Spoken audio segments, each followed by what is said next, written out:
Let's talk about this. DJU got introduced to the media last week. I love, Richie, before we even go into that fully, I love that Norvell does the player availability, the player intros when the guys are like brand new. It's not just the seasoned veterans. I actually made a request for somebody else for some athletes, and some places do not let newcomers talk. No. Like they need to be like, and for obvious reasons, I'm not saying those are bad places. I'm just telling you, like, you get a 16, 17, 18-year-old out there or a transfer that comes in and they haven't done anything, you're like, let's kind of get them polished up before we're doing anything. Let's make sure they're toting that company line. So I understand that reasoning, but it is cool that Norvell lets every single player that comes to this program say something, like talk with the media, express themselves, talk about why they picked FSU, why they said this, why they did this. I'm sure there's some training that goes on the back end of that. Like, hey, please don't say this, that, or the other. But I love that Norvell does that. I will say, I don't think there's usually a ton, like, we're not doing like reaction videos to every single newcomer that comes in, the 25 recruits and the 7 or 12 transfers or whatever. Like, it is a slow time of year, but I guess I'm just not that desperate for a video. But we don't do reactions to but every once in a while you'll get some people that say stuff that's really good. Like Richie Leonard had some cheap shots at Florida. I thought that was really good. I liked hearing Luke and Cam and Charles Lester, some of your linchpins of the class, the core of your class, like really talk about what Florida State meant to them. And then DJU, big takeaway was that and I think you knew this from the recruitment, but like, the fact that he was so laser focused on FSU, and that's all he wanted, and that's the only place he wanted to be, and he wasn't thinking about anything else. I thought that was special, and that's everything you want to hear from a quarterback. And Miami got Cam Ward down there, and I think he'll do a good job. I think he'll be a good quarterback. I'm not, but I don't think he can say that. I don't think he can say, like, I was laser focused on one place and I only ever wanted to be one place, because I think that place was the NFL, and they just told him you're not good enough to be drafted high. So I like that was DJU's mentality. So anyway, I'll shut up and either let you roll on that or take it a different direction. But that's kind of the way I looked at it. Yeah, and it was an interesting dynamic, right? Because DJ and DJ's father, has spoke on this as well. That they kind of knew it was a little awkward, right? Because they made it clear, like, we want you, but we might want this guy more.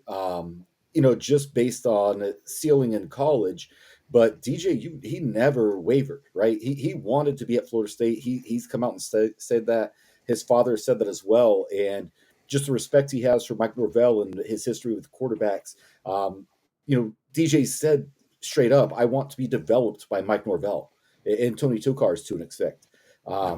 Just really cool that, he was all in, and the maturity of him, right? It'd be easy if you're in his situation and you feel like you may not be the number one top choice. There's plenty of schools that will gladly take me as their top choice, but very mature, very professional. And the way he went about it, it was just a really cool recruitment, right? And to your point, TJ, Cam Ward, I don't think he was looking for the best fit. I think he was looking to get paid, whether that was the NFL or NIL, whatever that may look like. And I like the way Florida State's coaching staff handled it as well. They said, all right, listen, it's not going to happen here. We really like DJ as well. And he clearly wants to be here. And sometimes that's what's more important, right? The quarterback and the fit. And I think he's going to be a phenomenal fit for Florida State's offense. Just the patience he showed throughout the recruitment. Basically, the second he got that green light, he was all in. And I think he's already made a positive impact in that locker room, with these, off-season workouts that they do. And I think he's going to be a phenomenal ambassador for Florida State, much like Jordan Travis has been the past 2 years. Yeah, I think it's pretty telling, because you know how important the quarterback situation is. When you look at all of these top 15s, I guess they're all top 25s, but when you look at where where they're ranking the Noles right now, right? Looking up ahead to 2024, the Noles, who obviously lost a crap ton of talent. We'll talk about this in a moment, all of the combine invites, and then more guys off of the team last year that are not going to the combine, but just the amount of talent the Noles lost, and for the the narrative around them to still be, yeah, we think they're going to win the ACC. Like if Yeah. you watch anybody's and I know it's February, right? Like I know, last year it was like, hey, I think this might be the Noles year to like finally overtake Clemson.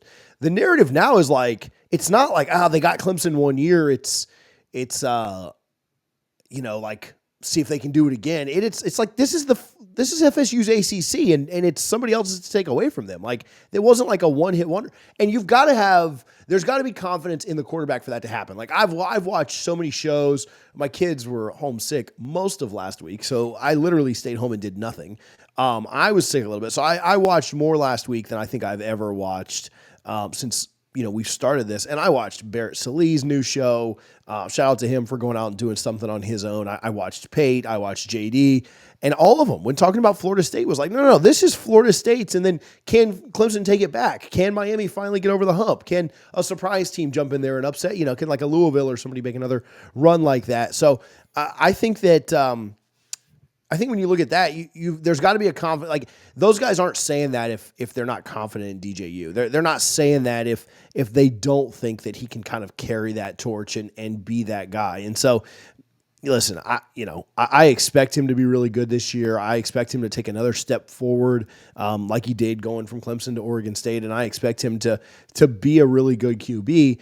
I don't necessarily know that we'll put the Heisman expectations on him like we have with Jordan, but I think I'll tell you this, if the Noles go 13-0 again under him, like he's going to go to New York, barring, not, but just like I think Jordan would have been in New York had he, been healthy, finished fourth, right, in the voting. So it's not like he was like way out of it or anything, even after the injury. What was he? Was he maybe fifth? I think he was fifth. Fourth or fifth, top five, right? yeah. Yeah. So, I mean, you're any quarterback on any undefeated team, then you're going to be pretty close. But yeah, I think it's pretty telling, right? Like if there wasn't a confidence that Florida State was going to have a really good quarterback play this year, nobody would be picking him.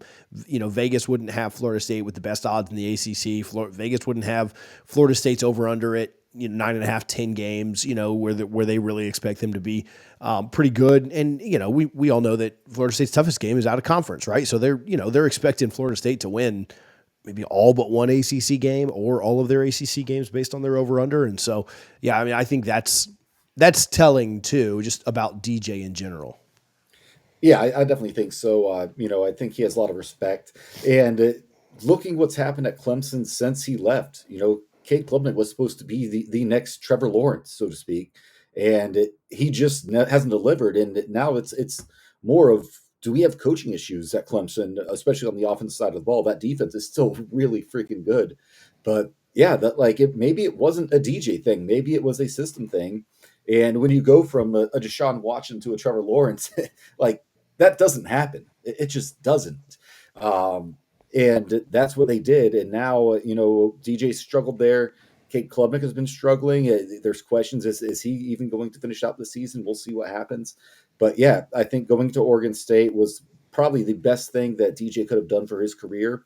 And coming to Florida State, hopefully he finishes it strong, because I'm looking forward to it. And I think he will have a really strong season. He's got a lot of good weapons. I think the offensive line is going to be better. And he's just going to, he is set up for success coming to Florida State. And I think that's what he will have, is a lot of success this year.